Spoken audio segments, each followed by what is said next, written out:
Who has questions, comments, concerns, or confessions? Man, Georgia. Georgia starting? Yeah. No, Georgia was enabling your camera. Daryl, you were going to say you're going to go first. Let's do it. Yeah. I'm going to go first. You know what? It's like ever since getting on with you guys, and trust me, guys, I got your review, man. I'm just trying to get out of my cinematic self. Put the film school stuff up, man, and no cameras flying in and all that. Just talk. Yeah, we don't need it to be fancy. Yeah, so we don't need Scorsese. Yeah, there you go, brother. I'm gonna get to it, but it's just really, man. Ever since the first piece you guys put out with the 3x Shopify, going in when you talked about getting the UPC codes, and man, that's just been kicking my ass because I have I had a full-blown apparel store, shoes from Italy that the variants run and all. So it's like, man, I'm still stuck at that point, really just changing to get all the numbers and everything up to scope. And besides that, I actually am at the head of another startup on the cannabis side, which I told you guys about. Mm-hmm. So that's more health and wellness and products. So it's really just the build out now of the website. So I put myself to the fire to say, hey, I'm gonna have these things done and up to par by the end of this month.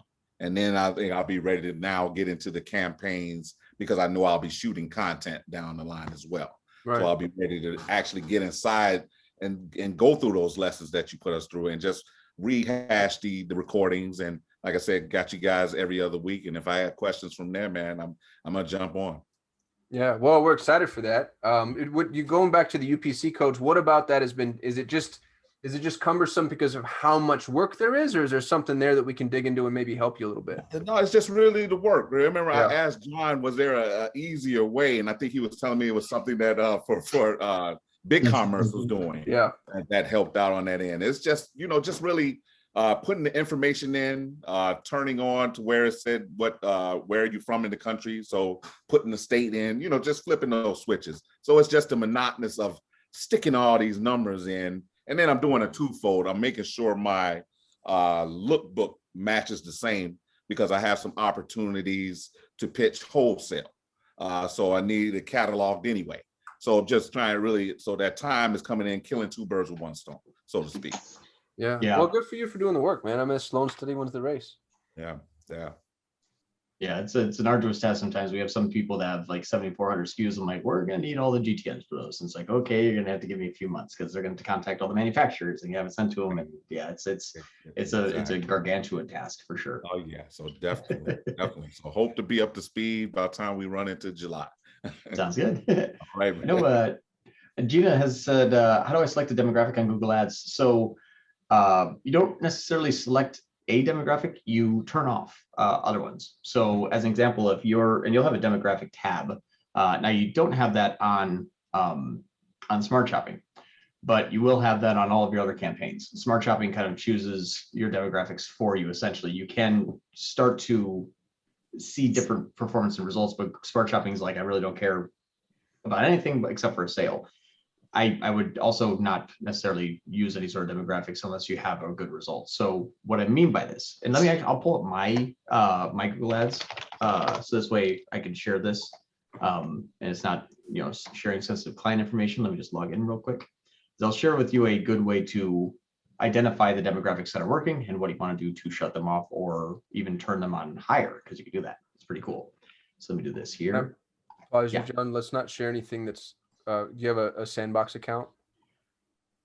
Yes. I've got one I can add you to if you don't. Because we're live in Facebook, I don't want to share any client accounts. Well, I was going to do our Google Ads account. Oh, that's fine. Yeah. I just logged out now. Our money. Okay, yeah. Hold on. Also, Susmita's here, who is a member of our team. So great job, Susmita. And then I saw Uncar's here, but Uncar is logged in under. Hey, Susmita, how are you? Hi, Just so you know, this is one of the brightest young ladies in the whole wide world. And there's Uncar, and Uncar's one of the sharpest young men in the whole wide world. They're both on our team, and super glad to see them here stalking us, and probably going to lob hardballs over, I imagine. Sweet. Yeah, they're on our specialist team. There we go. Now I got this all pulled up. We recently started a new campaign, so it's not as built out. We don't have a lot of information just yet. 14 conversions, but here you go. So this is our main search campaign here that just was started recently. And you'll see you'll see a few things here. One, you're going to find a list. Now this list, you can't add to list. You can't like add in a different age group. It just gives you very standardized list of demographics. So you got your age, your gender, household income, and then you can do combinations of female who's not a parent, the top 10%, John, how they perform. Could you give us a little context about, like, is this your ad account for like getting new clients for your business? Yeah, so this is us. Yeah, so we generate our leads from Google Ads. That's pretty much the only way that we get leads for ourselves. And so what you want to look at is demographics are not going to be 100% accurate. I would say about 50-ish%, maybe even less, sometimes in the 40. And I wish I had let me just do there we go. That's a lot better. Let me do clicks so that you'll have a better representation. Okay, so here's what Google looks at.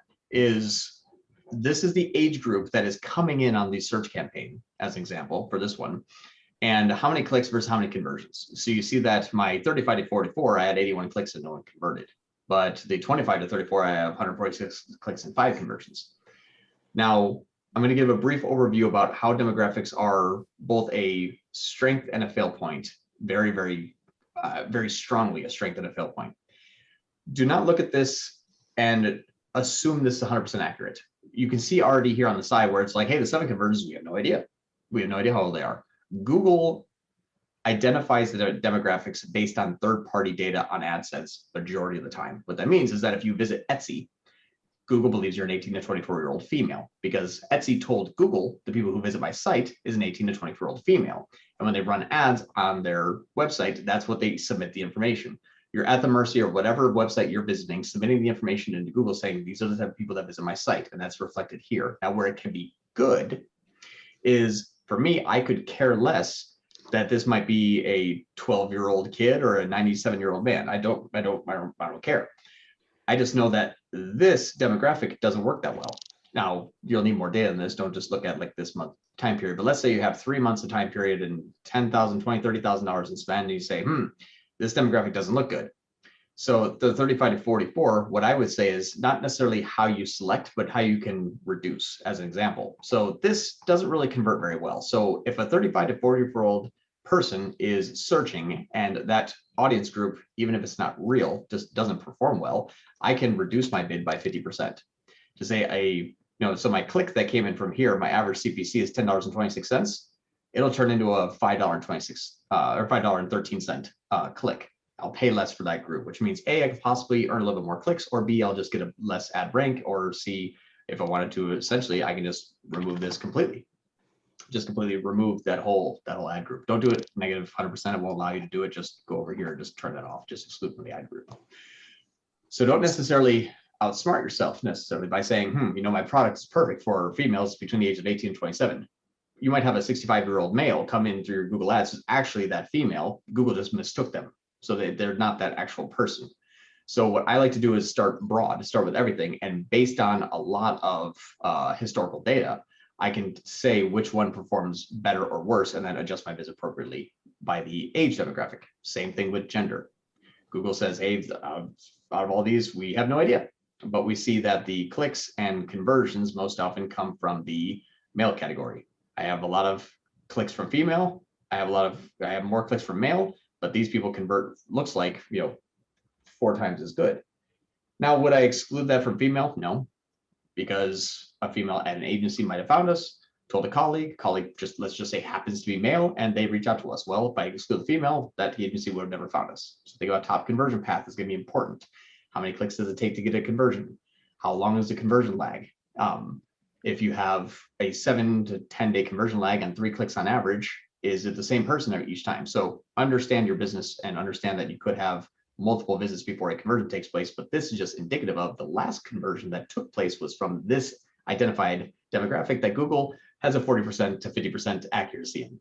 So I don't really use demographics often, just because it's not necessarily going to be correct all the time, and you could possibly shoot yourself in the foot, because if you said, hey, I only want females, and then half the males show up, that didn't do you any good, because Google's half as accurate. The only one that I truly see that works the best is household income. Household income is from census data off of zip codes, but it is relative. So what this means is that a top 10% income earner, what would you think? Man, top 10% must be really, really rich. Yes, but it's a relative term. A top 10% income earner in Orange County is going to make a lot more money than a top 10% income earner in, let's say, southern Mississippi. It's relative to the demographic. It's relative to geography. So just because you have maybe a possibly expensive product doesn't mean that your top 10% is going to be relative nationwide. So again, use these by adjusting your bids based on, am I spending a lot of money and it's not producing a lot of good results? Well, spending more money here, I'm spending less and less here. I'm spending more and more and more here, and I'm getting more and more and more here. Okay, this looks fine enough. I'm not spending 1,000 for 0 when I'm spending 800 and getting 64. If there's a wide gap here of inconsistencies, then yes, start to reduce or exclude. So that's how you would necessarily select your demographics, is by going into your demographics and turning off, or even turning on more. I can take my $5 bid and turn it into a $10 bid if it's to an audience I really like. So you can do the reverse there. Next question I see is from Gina. I don't know how to use the Google credit. That might be automatically applied. An area, I can't pull it up here. Let me just see something, because I have to go into the billing. Let me just do a quick test run to make sure I'm not going to just show our credit card to everyone, because otherwise I'm that guy that just did that, what we just talked about. While you're doing that, what's up, Adnan? There we go. Hey, Adnan. Here we are. So I'm going to share my screen again. So if you have the credit, a lot of times your Google Ads account defaults for it to already be redeemable.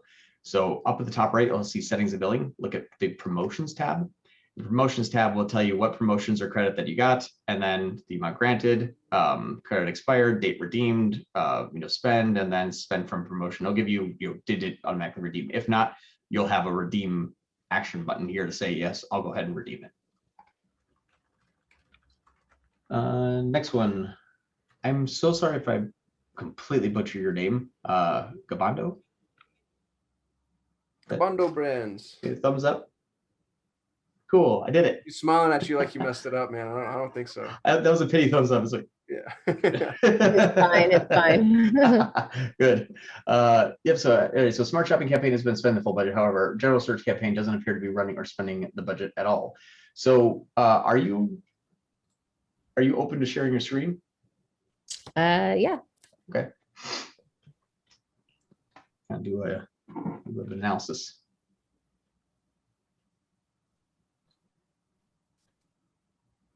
Mm-hmm. Google campaign, right? Okay, can you see it? Yep. I was going to move my little window here. Okay. Right. So can we click into the search campaign? Mm-hmm. And then, all right, so $25 CPA. Normally for this type of campaign, start your CPA goal higher. Just in the beginning. It doesn't mean that you're going to get that. It just means that you're allowing the leash to be released so that it can gain some traffic. One way, if anyone else is experiencing this, one way to quickly find if this is something that is going on is, would you mind going back to the all campaigns? If you want to just click on the breadcrumbs up the top to where it says all campaigns, right above the memorial jewelry, all the way up the top next to the logo. Sorry. Perfect. No worries. Go into columns on the right-hand side, the 3 vertical bars. It's right in the kind of middle. There you go. Perfect. Let's do modify columns. And then go into competitive metrics. And then look at the 4th row, first column. Or no, sorry, 4th column, first row. Yep, search loss pressure by rank. Let's click that one. This one? Yep. Mm-hmm. And then search loss impression share budget. So the one just to the diagonal down left of that. So search loss IS budget, perfect. Mm-hmm. And then click on the top left one, search impression share. Okay. So this is like almost, it's kind of the equivalent of market penetration, which means how much are people seeing your ads when they search. And let's go ahead and apply. Perfect. Let's go all the way over to the right, please.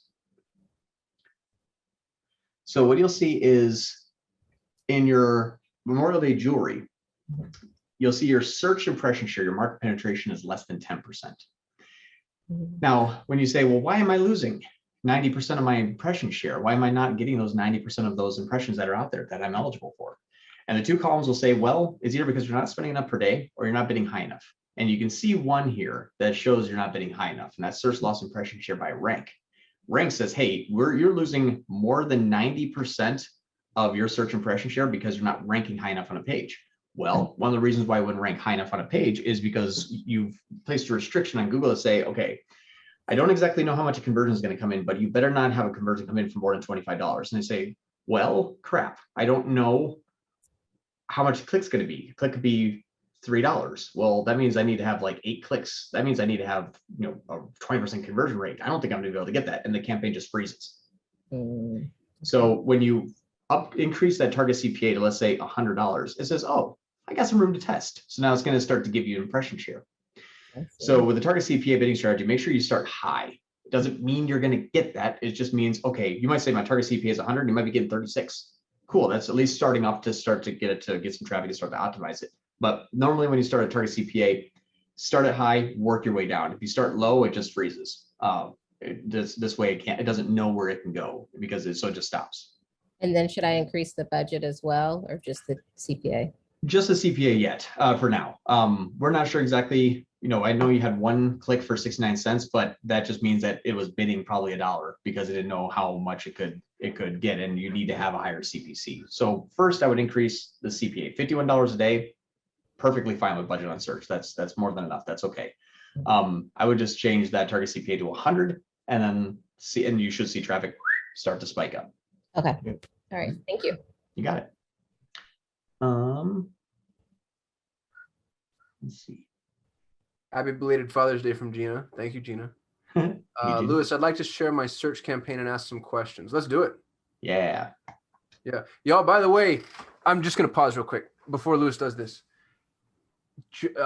John just had an article published in God Tier Ads this morning, we found out. And if you don't know, that's like the encyclopedia of Google Ads. It's where all the smartest content is. This is the dude. This is like the smartest Google Ads guy in the whole wide world. You've got 39 minutes with him for free consulting. You can't be shy. You got to self-advocate. So if you got questions, now's the time to do it. Otherwise, I'll take up all the time. Otherwise, Lewis I'm will not take up shy. all the time. Lewis, have at it. Let's do it. You have that radio voice. I'm so jealous. I love it. All right, let's go. I have a face for radio, and that's why it's hard on YouTube. So here's my search campaign. Is there any benefit to me removing keywords that aren't getting any action? I'm not getting any of the conversions that I want here. I've had 2 conversions since this has been running since the 27th. Just looking, take me wherever you want to go. Also, I'm not paying for impressions. So to me, it's like, well, it's not bad to have impressions. Those are people seeing our brand possibly, right? Mm-hmm. And so let's do this. Can you overlay on the top right under where it says clicks and none on the bar graph? Can we use conversions by conversion time, please? Conversion, which one? One more up. Oh, right there. Perfect. Okay, you had one right off the bat, one come through here. Perfect. Now, can we do one thing else? Can you change now that same column from conversions by conversion time? Can you just do that one as conversions, please? Oops. Just straight up conversion. Yep. Right there. Got it. Okay, so it's the same day attributed. Perfect. Yeah. So we have a 4.88% conversion rate. Now let's go back. Can we go back to the all campaigns for a moment, please? You like how I'm helping? Oh, I love it. I didn't even know you could draw on this. Yeah, up in view options, you can go to annotate. I'm dangerous with this, especially if I'm not busy because No, I love it. I don't even know how you can view options. Where is that? You're viewing Lewis May's screen, and then at the very top, if you click view options and then select annotate, you get this whole mess. Oh, wow. Okay, cool. This is gonna help. Yeah. So if I said look at like, that conversion. hi, hey, cool.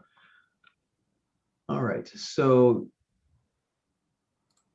well, what's interesting about Pure Broad is, should I maybe run another whole search campaign with these same keywords, not on broad match? well, can we go back to the all campaigns tab for a moment? Yep. Sorry. right Overview. here. What do you want to see right here? Oh, Click on that campaign and then just click campaigns here. Yep. And then let's do, instead of the all but removed, let's do all enabled.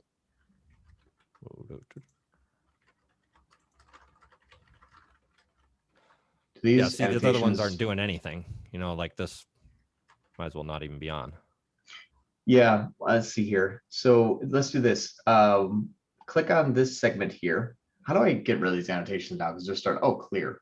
There we go. That's cool. They're all my And then let's do this. Let's do top versus other.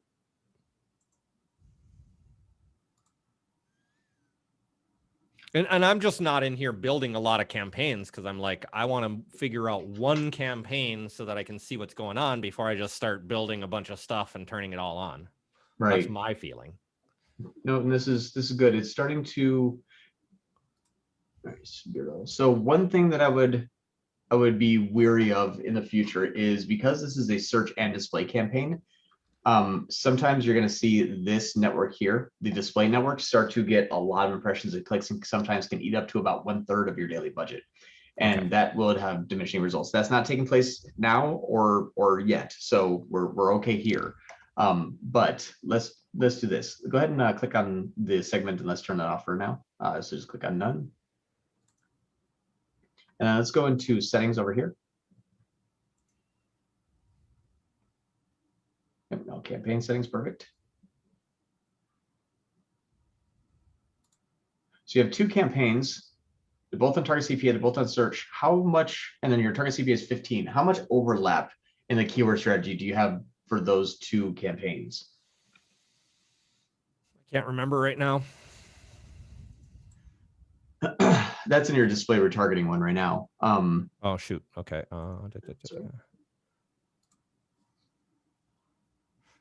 They're using, the other one is using ad group 1. So this one, I built a second ad group to try some other words. But I also already had ad group 1. So that other search ad is running ad group 1. No, it's a different ad group. Okay, shoot. Okay. So this is the one that was built no, it's a different ad group. Okay, shoot. Okay. So this is the one that was built similar to how you kind of taught us. Right. So and one thing I noticed is that because you're both using target CPA, those two are going to overlap. So let's do this. Can we go into go to tools up here at the top right? And let's do ad preview and diagnosis. And then up at the search term here on the top left, can you type in beard oil?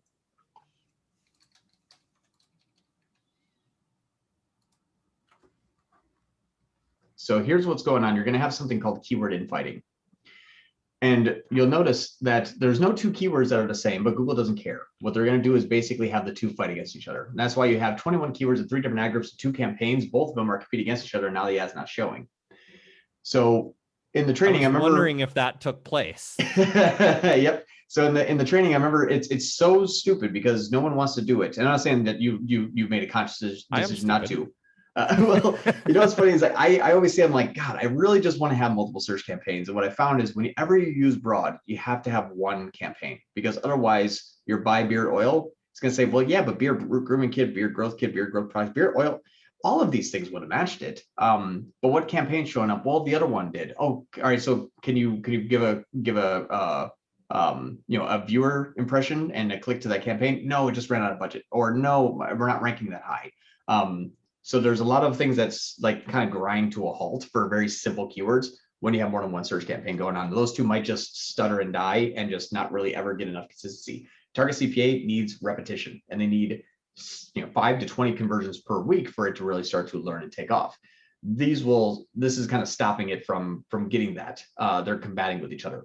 So what I would say is the one from the post training, I'd run that one because those seem to have a little bit more higher intent keywords. Turn off the other campaign, run that one campaign. And especially in the beginning, I would raise up that target CPA just like 30 or 40 just for the short term, get a good amount of impressions and clicks. You're probably going to have to pay for some more expensive conversions in the short term.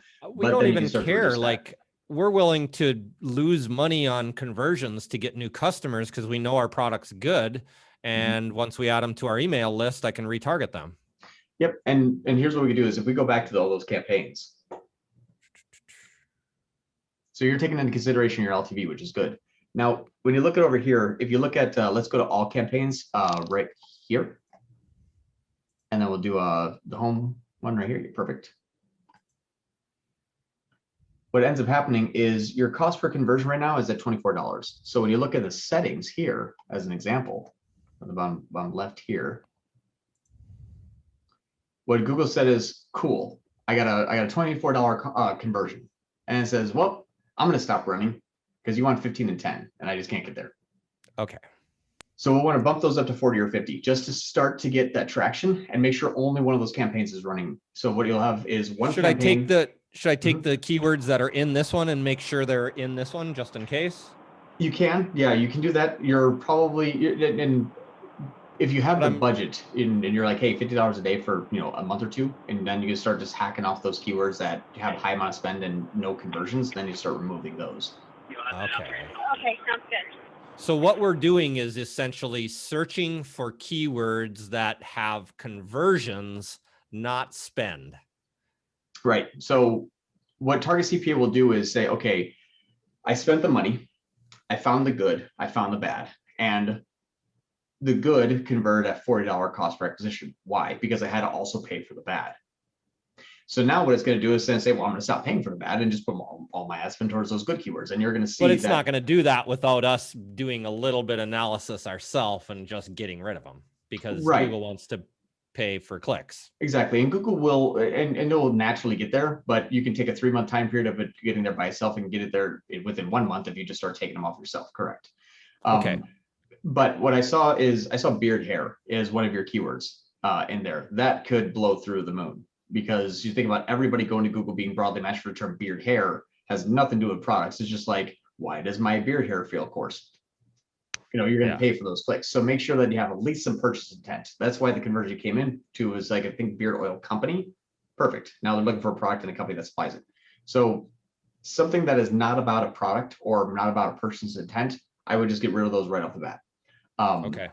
And it's completely fine to start with 8 keywords, because those 8 keywords being broadly matched. When you look at here as an example, let's click into under keywords here and then go into search terms. You're going to find that probably not really any search terms and keywords match. So over here on the I'm sorry, I messed that up. Let's do this. Hold on, columns, and then go into attributes. And then add this one here. And then before you hit apply, go over here on this side over there, and you're just going to bring that one up to the top. So scroll the way down on this bar here. Take keyword, bring it all the way up. Perfect. And then go ahead and hit apply. And here's what's crazy is you're going to see very little consistency between the keyword and the search term. So beard company, beard mountain, the beard company, Mountain Man beard products. Those they have very little to do with each other. And pretty much all of those beard products, Huxstole. You got beard mountain, that was right. Facial hair growth products, beard growth, that really works. Google understands your products already. It's read your website. It already knows what it is. It already has enough to say, hey, I can deliver you a relevant search term. I don't need 50 of them to give you these 50 results. Give me one of them, I'll give you 50 different results. So start with 5 or 6 or maybe 8. And what you'll do is you'll take your $50 a day and you'll pump it into those 8 keywords, and it will find what works. And then you can start to expand on later. But if you start too broad, it's like, well, think about what Google says. You have 1 keyword, I can turn this into 100. Give me 10, I can turn it into 1,000. You give me 100, I'm going to turn it into 10,000, but you're going to have to pay and find those 10,000 and see what works and what doesn't. So start small, add what is relevant from these search terms list here. And then I can add more after I take some off. I can add other ones and just keep adding. And that doesn't hurt the algorithm learning. It's the changing the cost that hurts the learning process. Right. Changing the cost hurts learning. Changing the CPA doesn't necessarily hurt learning. It can help or hurt whether you restricted or unrestricted by changing your CPA. And then adding negative keywords, hold off for now, because just as how broad these are getting, when you're looking at your keyword that you're bidding on versus your search term, imagine adding a negative keyword, it has just that much damaging effect as negative. Okay. If you put because I have some in there like for clippers, because I don't want people searching for beard clippers and then coming to my beard oil. Right. And the problem though that could happen, I'm not saying it will, is beard products. Google's like, well, that's a beard clipper. I don't want that. Because a beard clipper is a beard product. So sometimes you broadly match the negative. So we usually say, let it kind of weed out the inconsistencies first. The only time that you'd want to add a negative is like that first line right there. I have 32 impressions and 8 clicks, all for Beard Mountain. And that one is not relevant at all. Then yes, add that as an exact Beard Mountain. Okay. Add it as an exact. Okay. So you can add negative search terms, make sure they're exact. And sometimes you might have 1 impression, 1 click. And if you add that as a negative, it's like, well, that wasn't going to happen again. Like beard growth that really works, that's probably not searched, in your campaign quite often. That's why you have 1 impression, 1 click. By adding that negative keyword, all you did was kind of like the police that show up after the crime scene. It's like the thing already happened. It's not going to happen again. You're just now showing and say, aha, make sure it doesn't happen again. But the damaging part that comes from that is what you taught Google is make sure it never happens again or anything else like it. And then you stop that new search phrase from coming in. Got it. Okay. One last thing. Can I show you my product page? Yeah. What can I do better here?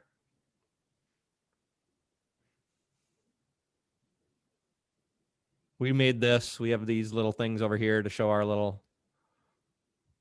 I don't know that they stick out good enough. Scrolling image for us, Lewis. Like what happens when you try to. Okay. I don't have much on this one, but the other products have more. I should probably put a couple more in there, huh? So, John, I'm stepping on. Go ahead.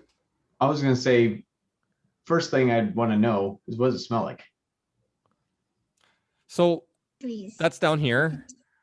When we look at all the other people, that would be right into the first about the product. When we do all our research about all the competitors, nobody's talking about anything about what it smells like. So we were like, I used to have a bigger description up here, but I felt like there's way too much there. I felt like I needed to keep that real simple and short. Sorry, Luis. Sorry. Do you hear me? Yep, we got Yes. I have one suggestion for you. My English is not the best, but I have optimized many Shopify stores before. I would make the add to cart a little bit bigger. No? It needs to stick out. Oh, just make that button bigger. Yes. A bit bigger so that it sticks out, because now your text is much bigger than the button. No? Add to cart. Okay. That's my suggestion. No? For now. That's a good one. I like it. For the feed, when Google reads this page, and also when as I don't think you have a smart shopping campaign running, so if and when you run a smart shopping as well, if someone's going to say pine scented beard oil, as an example, you're not going to show up. So it's not necessarily that, and I don't know exactly what it is. I haven't read it yet. Let's suppose like forest. So wood, Google knows that forest is wood. It knows that pine is forest. It knows that outdoor is forest, woods, and pines. And so when you tell Google, hey, go ahead and find me people that be interested in this product, I'm like, okay, well, I have a lot of people looking for pine, wood, and forest scented beard oil. That's not what you have. So let's go and find someone else. Okay. You're thinking of it right when I people was trying to put big, broad, beautiful worded descriptions, but up here I should probably just put real simple little descriptions that are going to let the Google crawlers find my product. Yep. The reason why you're getting search terms that aren't relevant to your keywords is they scanned your page and they said, we think that these are relevant search terms based on the content on your site. So your content being big, beautiful, but broad is also going to get you the broad type of search traffic. They may not be like, aha, that's what I'm looking for and ready to buy. Okay. That helps. I get you. Cool. What's Thanks, interesting guys. is, yeah. And then one thing on a CRO, I'd probably default the quantity to 1. Okay. Yeah, it is. I just wanted to show you that. Okay. It starts, got it. starts there. Okay, cool. Yeah, that's perfect. Yeah, because that could be a bounce because all of a sudden they get the page and I'm like, oh my God, $44. No, but that's what I thought was happening. Okay, cool. Awesome. Sure, Lewis. Thanks. Adnan, you are up, my friend. Okay, great. I have one question regarding smart shopping. Yeah. I have run the smart shopping for about 3 or 4 months, and it performs very, very well. No? About 2.7 or 3 ROAS. No? And then I have stopped it a few weeks ago. And after 2 weeks, I started it again, but I started a new smart shopping campaign. I wanted to start fresh, and that was terrible. Performs terrible. Do you mean I shouldn't start it in the old campaign, not the new one? Well, with the new campaign, what you basically, unfortunately, sometimes tell Google is, okay, start over as it's day one. So like the whole waiting 90 days without a ROAS goal, like all that stuff, especially if it's been, well, let me back up a little bit. If you stopped your previous smart shopping campaign, have more than 2 days of inactivity before the new smart shopping campaign has started, you essentially have started over. In the eyes of Google. Now, it doesn't happen every time. A lot of times where that doesn't happen is those when there's just overwhelming demand for a product, Google can match those quickly and get right back up and running. But all of the, can you tell me this? Are you cool sharing your screen? Yes, no problem. Okay, let's do this. Share? No. Yeah, let's go ahead and share.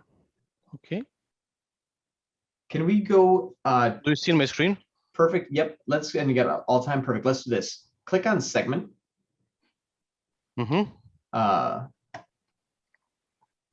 don't see it. Okay. Right. Yep. Do a segment and then click on conversions. Mm-hmm. And then click on days to conversion. Mm-hmm. And then we will sort descending by conversions. So if we could scroll over to the right. Mm-hmm. Moment. Yep, and click on that descending perfect. Mm-hmm. And scroll down. See you here. That was the good smart shopping campaign that performs good. This is a Croatian kuna, no? It's a bit other than dollar, no? Okay, and let's do this. Can we scroll down a little bit here? All right, so keep going a little bit more. Keep going a little bit more. So there we go. So one of the things that was taking place is that you see that from 7 to 8 days after they clicked, 9 to 10 days after they clicked, 10 to 11, 11, 12, 12, 13, 14 to 21, and 21 to 30. 2 to 4 weeks after they clicked, you still made another 8 sales. So what this is showing is indicative that you had a pipeline built from your other campaign. The reason why it gives consistent performance is because, hey, I'm 3 days away from this guy buying, I'm 2 days away from this girl buying, I'm 1 day away from this 2 people buying, I'm another 7 days away from these 4 people buying. When you stop that and restart, you have to refill that whole 30-day pipeline at least. And so what this basically says is you're going to have a estimated days to conversion could be 14 to 20 days. Now yours is much shorter. This is about 7 to 10 days. But what basically happened is Google took a lot of time, effort, energy going through 11 million impressions and over 73,000 clicks to find the people that are in the pipeline ready to buy at the point of conversion. And then when you restart your smart shopping campaign, it's just like, whoops. And then we kind of just put all those people by wayside, said, no, we're going to ignore them. And then we're going to restart over. And so whenever we restart campaigns, that you kind of have to start over. Like that, again, 90 days without a ROAS goal, spending at least X amount of dollars per day that's friendly with your budget, 30 to 40 to 50.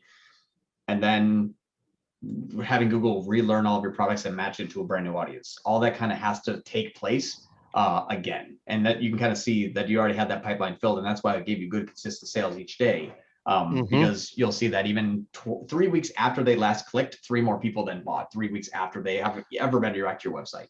So that's just one of those explanations as to why. Thank you. The reason why I started the new smart shopping campaign is that I wanted to test the new smart shopping campaign with ads. While this smart shopping campaign is without ads. There are no ads here. Look here. Yeah.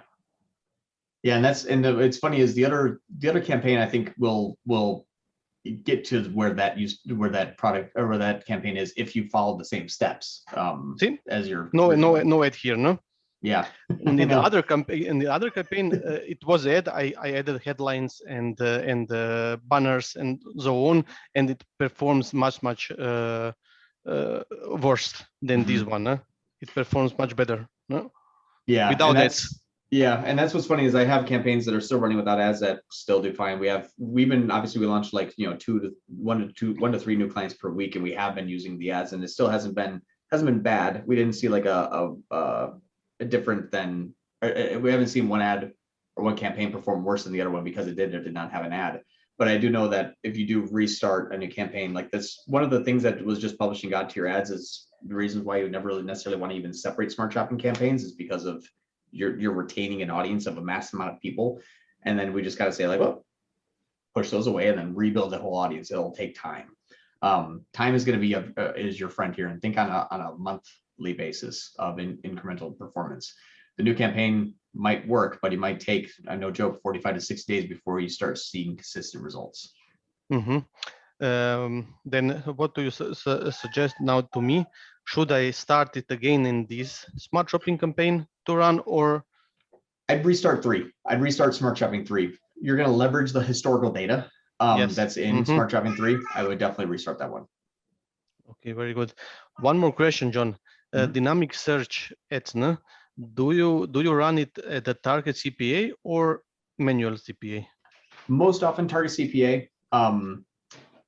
Only reason is because DSA is going to work very similar to Pure Broad. It's essentially the same engine, scanning the page and matching it to the most relevant search results.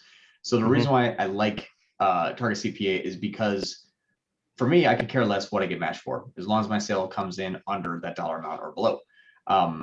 Because it's pure ROAS. If I have a $100 cart value, all right, great. I need to work my way down to a $25 cost per sale. That gives me 400 ROAS.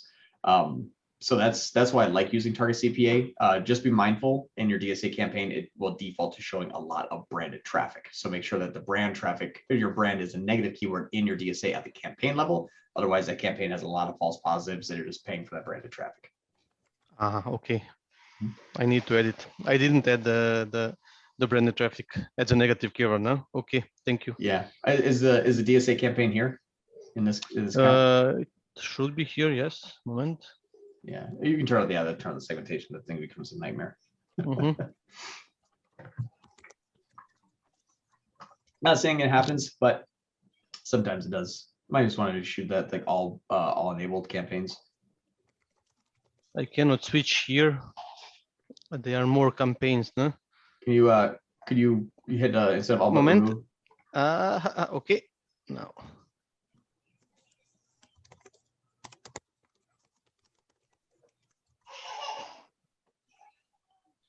Dynamic search. Perfect. Go ahead and click on that, and then let's look at search terms. And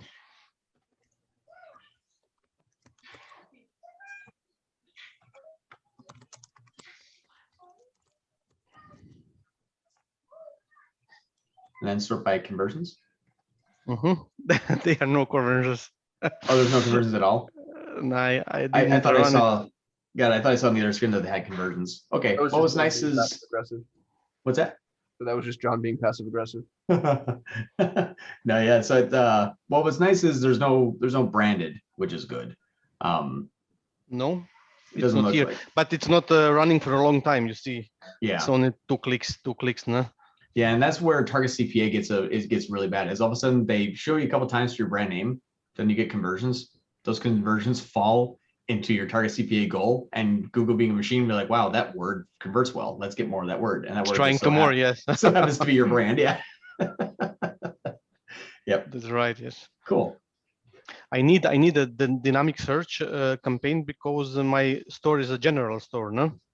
Yeah, and then make sure you set up your dynamic ad targets to be exclusive of any pages that are not your products. So no blog, no articles, no about us, so make sure your dynamic ad targets are simply just set to your product pages. Yeah. Okay. Cool.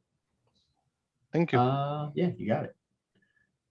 I'm addicted to this little annotation tool. I know, it's so dangerous. Question from Gabando Brands. According to Google Ads, we're getting way more clicks than Shopify shows. This only seems to happen when the number of clicks is above 40 to 50 a day. Any thoughts on why that would happen? Yeah, so Shopify has a whole explanation for this that they've come up with. They say that the reason why you'll have more clicks in Google Ads or more clicks on in analytics and or Google Ads than what Shopify reports is what they've said is things like ad blockers, their tracking cookie not firing every single time because of browser settings, their tracking cookie not necessarily firing each time because of invalid information. The person didn't stay long enough on the page to fire that code because you have an 8-second load time and left at 6 seconds because it bounced. they have a whole big explanation. I'm not a complete expert in Shopify's analytics, but they've basically said like anytime that we cannot track it, it's usually because of this reason. But what I can tell you is that I've used third-party tools. One being Northbeam, this is something we're working on. Another one being Lucky Orange, where it's like, hey, I have 3 clicks today, or even like some of the affiliate software or affiliate traffic that we run for accounts. Like you can see exactly like you had 6 clicks today. I happen to Google Ads, like you had 6 clicks today. I'm like, okay, perfect. Like that's lining up really, really well. For whatever reason, Shopify, I think, tries to employ a different version of their cookie that might be a little heavy, especially sometimes based on the theme, and that theme doesn't load everything. Let's do this. And Gabando, could you let me know your URL? I'll give you an example of this. Should I put it in the chat or? Yeah, if you could, and then PageSpeed Insights. The speed makes sense because we're moving to a new theme that's faster because the website's too slow right now. So the speed reason maybe. Yeah. And I'll share my screen because you'll be able to see exactly how. So we have tag analytics for marketing conversion, G tag, good. And then it's going to say, okay, so inside the back end, those codes that Shopify has to track analytics fires last. It usually does what they call the first contentful paint first, so that you can see a visual, and then later on they show the last thing that that loads. And what basically says is time to interactive, which means everything's been fully loaded, is 22.7 seconds. So if someone leaves with under 22.7 seconds, Shopify says, oh, a visitor's here. Go ahead and fire the code. 22 seconds later, the code fires and goes, where'd they go? And the person's gone already. So that they're gonna miss that person when that code fires. Most of the time, that's indicative of page speed. Even you could lose conversion tracking, which means, hey, someone made it to your thank you page, but did they stay longer than 22 seconds staring at the thank you message, or did they leave? If they leave, sometimes you can miss conversion tracking in Google Ads because that code Google Tag Manager couldn't fire fast enough because they got to the page and left before the code fired. So slow page speeds messes up kind of everything from tech stack and down. Perfect. Also, thank you. The target CPA, we put it up and it's already working. It's already running. Holy crap, look at that. That's awesome. Faster next time. Yeah. Next question, how good is Google for affiliate marketing?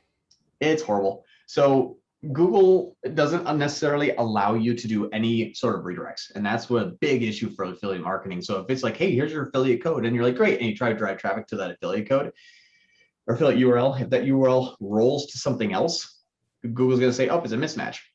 So that's one of the big issues is you have to send a duplicate tracking code. So it's like you have to send your tracking code as your tracking template, the final URL to wherever that tracking template ultimately resolves to. So there's a big issue there that a lot of times you can miss your clicks. He's building his own landing pages, friends doing an affiliate that works. Just make sure that whatever final URL code that's being used does not redirect at all, because otherwise Google will just say destination mismatch, disapproved ad, you can't run. And then if you try to use that tracking template that does dynamically roll to a final URL as a tracking template, you still can sometimes running into the parallel tracking didn't fire. So you got to make sure parallel tracking is firing.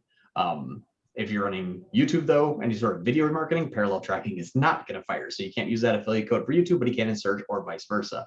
So there's a whole big issue that between Google's bridge page policy violation and how URL works, just make sure that if they are using affiliate, just don't have that URL roll at all. We've got 6 not the minutes, best then. Yeah. and then John and I have another call, so we're gonna do rapid fire, and y'all gonna drop all the questions you have in chat, and we're gonna see how fast John can talk, which is pretty fast. I've seen it happen before. Here we go. Yeah, no, I would say stick to Facebook for sure. Yeah, if anybody can stump John with the Google Ads question, I'll send you a free copy of our book. I want more people to have our books and be like, I don't know. By the way, we're John's speaking at Traffic and Conversion in San Diego. I'm speaking at the Affiliate Summit in New York City. John, you're speaking at the Affiliate Summit in Vegas, I think, too, right? Yeah. So if y'all are going to these things, make sure you come hang out, pat us on the back, whatever. If anybody, is in the audience and goes like, John's the best, we'll give you a free book too. So, yeah. Ask us easy questions, make us sound smart. Here we go. Oh, let me try. When you have several audiences added to observe, if a person who clicks can follow multiple audiences, which one does Google add them to? That's a good question. Yeah, so actually it'll only attribute to the one that has the majority of their percentiles. So inside of analytics, when you look at your audience profile, your audience insights, you'll see that a majority of the traffic has, like, let's say John. John has AdSense for Google Ads, or not AdSense, ad settings. So I'll give you a really good example of this. Ad settings for Google, whatever has the highest amount of most recent and overlapping activity. So here's an 18 to 44-year-old male, YouTube, cars, boating, all the other stuff. This is everything that Google knows about me. And whatever is going to be the most relevant here, that is the most recent, that is either an intent audience or an infinity audience, it will simply apply the most weighted audience source to that segmentation. So I'll give you a good example. So I've been looking at the last week at RVs, because we're actually going to rent an RV and go on an RV trip sometime in the near, like 1 or 2 years. We just don't know. So I've been researching RV prices. I have no idea how much it costs to rent an RV. So if I was an audience insights and it said affinity for travel, but in market for RV in market audience for RV, it would be the one that actually gets the weight. If it can't identify that, but it has an affinity audience in travel, it'll give it to that. So it's going to be the most recent activity that has the highest purchase intent. If that's what if you're comparing your in-market audience and your intent audience, or sorry, in-market audience and your affinity audience, it's whatever Google can strongly match most recently. Will give the credit one time. Now, the problem is, you can see my list. I'm, news, outdoors, pets, restaurants. I fall into pretty much every category. So if you were targeting all of those, it's going to be what is the most recent activity with the strongest amount of, I guess, activity. So search volume. What have you been actively researching or planning most often? Dude, this is so racist. I just pulled mine up. It says Bollywood and South Asian film. I've never watched a Bollywood film in my life. What is, like, no, there's nothing wrong with them, but I don't. I'm on yours. It says falafel like this. Hummus? Like, what is the deal? Robin, how do I know if data feed watch is connected correctly? It'll give you a checkbox. It'll show either an error message or it'll show a connected green tab saying connected parentheses okay parentheses. Mine says hair growth. That's mean. So hopefully that it'll give you a status, and a status should say connected okay. Awesome answer. Google rep didn't know. Thank you. Sucks it didn't win the book though. Oh, we'll send you a book anyway. Yeah. Oh, we're going to be giving away books at our event. Yeah. Incidentally. Let me share with you real quick, if I can pull up data if you watch. If there's no other questions for the last 2 minutes, I'll just give you a good example of it. I'll log in and I'll share with you. I have a dummy account before I share my screen because I don't want to have all of them here. Let's do this. So there, now I can share my screen here. I just moved all the names off to the side, but here's where your company name would be over here, and the status would be okay. You'll see right here. And if it says error, then it's not working correctly. Mark, do you recommend increasing smart shopping campaign budgets during seasonal events when you expect more sales? Start it a month prior to it. Be mindful of your time lag. If your time lag shows you have a 22-day time lag, start a month plus 22 days before, because you're going to start to increase, and it's going to take a while to cultivate that audience, and then it's going to take a while for that audience to start to see your ads, and then click, and then have the time lag to buy. So make sure if your time lag's 3 days, start a month. If it's 22 days, start a month plus, give us some time. Just know that if you, in your busy season, if it's day 1 of your busy season and you have a 21-day lag and they click on day 1, you're not going to necessarily sell them to possibly day 21 where it might be out of the busy season. So just understand that time lag. John, what's it called? There's a setting that you can go into in the conversion settings and tell Google when you expect a seasonal spike so that it doesn't send your machine learning haywire. Yeah, it's I shot a video on it. I just remember the name. Yep, it is Step Performance Planner. I forget the exact name of it. You stump me, you get a book. Hey, I get the book. Mark, just so you know, you can actually go tell Google, hey, we think that we're going to have a big conversion spike here, and tell it when that's going to happen. This is really important to do, because if you don't, then Google doesn't necessarily know when the end date is and will continue to spend as though that conversion spike is intact. Yeah, and I don't think that every account has it. We don't have it in ours. For real? That's so annoying. While you're doing that, Lewis says, is there any reason to send traffic to a collections page instead of the product page, or can we test that? Yeah. shopping campaigns, no, but search campaigns, yes. If you have like 4 or 5 similar products, maybe quantities, different colors, and you want to show them all of them, absolutely. We've actually done this. Here's a quick pro tip. If your website has search functionality, go to your website, type in a search query. The results of that search query, take that URL and then use it as your ad. We've done that many, many times before, so that when people click on that ad, it goes to the search results of whatever you search, because you can have a ton of different like t-shirts, and you might have 237 t-shirts. Do a t-shirt search, click search, your URL will resolve, take that URL, copy, paste that into your ads, and you're gonna send traffic to that whole search result page. It works really, really well a few times. So that's a good pro tip. I found it, Mark. It's called seasonality adjustments. So if you're in bid strategies, you can go to advanced control seasonality adjustments and then tell Google when you think there's going to be a big seasonal shift. I don't see that tab. Yeah, I'm just better at Google Ads than you, dude. I don't know what to You tell are. Yeah. This is awesome. Lisiane? Hi guys, I'm a startup and I'm bootstrapping everything at this time. On our last meeting, I followed the steps from our last session, but I think I've totally messed up. Now I'm scared to delete something that I shouldn't from the website. Should I seek professional help? That's hard. I'm going to say yes. Should we drop Donish in here? He's scrappy. Well, it depends on, I'm not sure when you say messed up. What's messed up? I guess if the campaigns or the website. It shouldn't be the website. We really didn't give any web advice. Hi guys, I'm gonna mute here.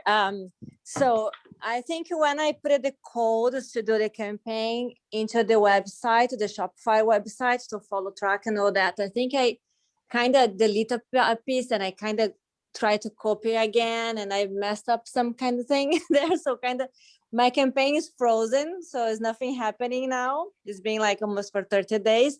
I don't think I messed up the website. But I don't want to restart again and end up deleting what I have done already. So I'm kind of, I don't know, because the person who used to help me is no longer with me. So now I kind of, I don't know what to do. I'd rather not move anything now.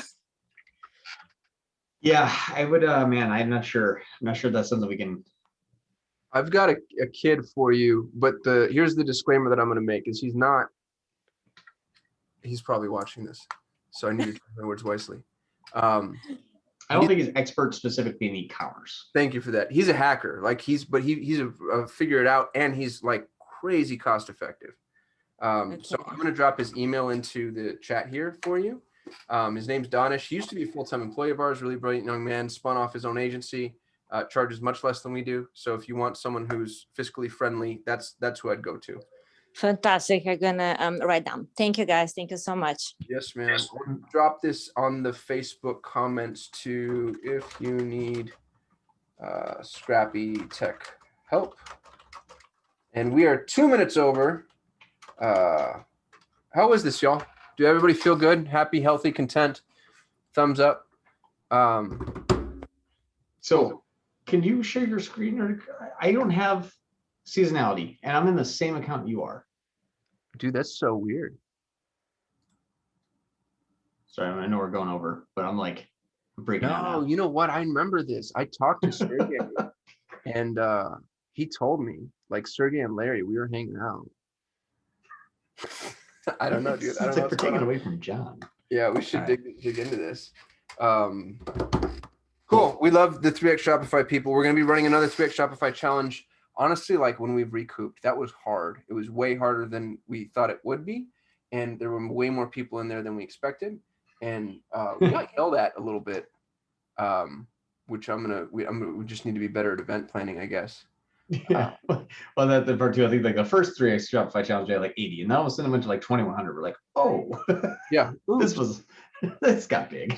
People are actually listening to us. We can't make it up at this point. Yeah. And then, yeah. So appreciate y'all showing up, stay in the group. We're turning the group over to Scott Cunningham over at Socialite just because I wanted to continue to provide value. Y'all, there's nobody smarter in the world of Shopify, and he's just going to keep dropping knowledge bombs left, right, and center. So please pay attention and engage with him.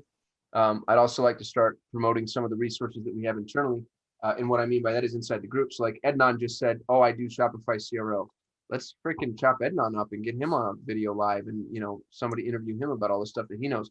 There's so much value to be mined in this group. There's, you know, 2,200 people and everybody's got something to share, something to give. So I'd really love for us to kind of be a little incestuous with the way that we're passing some of that, you know, that work back and forth with each other. Can I say something really quick? Yeah, please. Since you had Scott on the 4-day Shopify that I was on, I went over there and signed up for their elite, and has helped me dramatically with my website. Nice. So I know that my website is on point to capture everybody. I'm not losing anybody in cracks. So my philosophy was go over there, get my website completely up to date, and like you just a squeaky clean rolling machine. And then I'm going to you guys to do all my ads because I didn't want to do that. But phenomenal group, just like you guys are, explains everything, very accessible. We have 2 coaching calls a week, walk through every problem, and phenomenal. So Scott and the crew over there is awesome. That's awesome. Awesome. I'll drop his appreciate that. link into the chat for y'all. I just dropped mine up in there too. So Oh, okay, cool. Yeah, Putting that on Facebook too. It's just merchantmastery.io. Go to merchantmastery.io. Let him know we sent you because he sends us money. So if you don't mind, it's not a lot, but it pays for Zoom. And if you sign up, and thanks for doing that, Shell. Thanks for the shout out. thanks for introducing him, because that was I love that guy, and he did it just as a favor to me. To be honest, like he was just a good dude, and we wanted to help, Shopify stores with the stuff that we don't know how to do, because we know the Google ad stuff. We don't necessarily know Shopify. you guys complement each other very well, because they can make sure that you get your website going perfectly and have your pop-ups so you can capture everybody. He does like the Facebook ads, Yep. and then you guys do the Google ads. So I got the best of both, because I've got them and I got you guys, and it's like we're gonna like shoot it out of the park by the end of the year. Yeah, I'm excited. It was cool. It was funny as I was giving people CRO recommendations on their site, at based on what I know, and then Scott came in and gave some recommendations, and they were like diametrically opposed. And so somebody called us out live, and we were like, all right, let's have this conversation. And we sort of like hashed out, why I think what I think and why he thinks what he thinks. And we were both right a little bit. I was probably 50, like it was 51% me, of course, but just kidding. He's probably watching this too. Cool. We got to go. We're 7 minutes over. Appreciate y'all. Everybody's amazing. We'll talk to you later. Thank you, everyone.